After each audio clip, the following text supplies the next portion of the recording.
evening. She's brought along meal number 6 out of 7 for our sea otters, which this evening is some squid.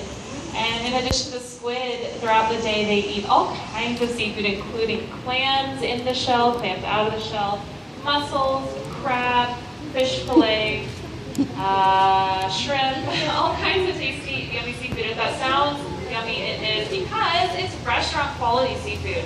That same squid could end up on your plate as calamari if you order it in a restaurant.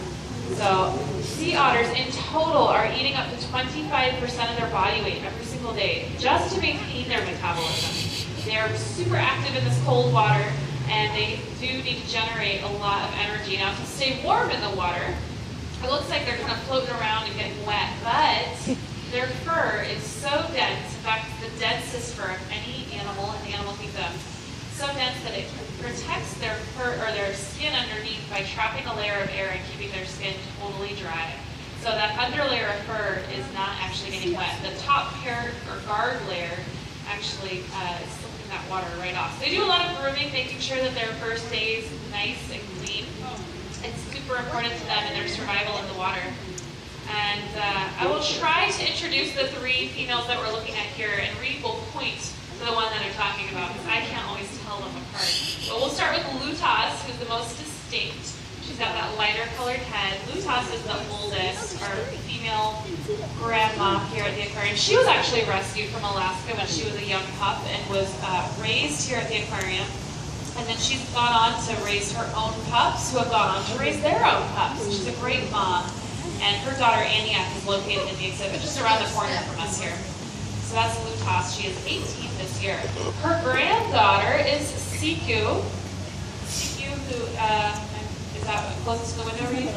Middle. All right, so that's Siku out there, who's kind of stealing from Grandma.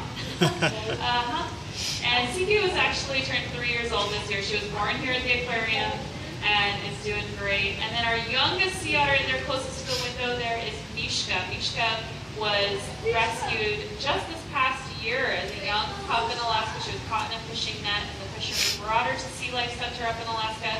When she was old enough and weaned, she came to us here back in January. She's been with us for a few months and is still getting used to how things are going and adapting to social life as a sea otter here in the aquarium. So sea otters are found up and down the coast. Historically, they were located all the way from Alaska down to California.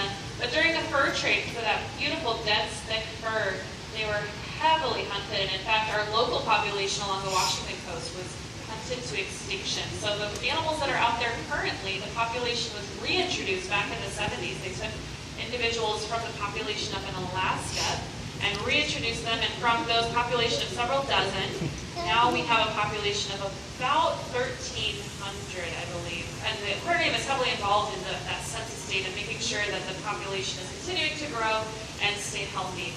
So we're very excited to say that you actually can find sea otters again along our outer coast, which is exciting.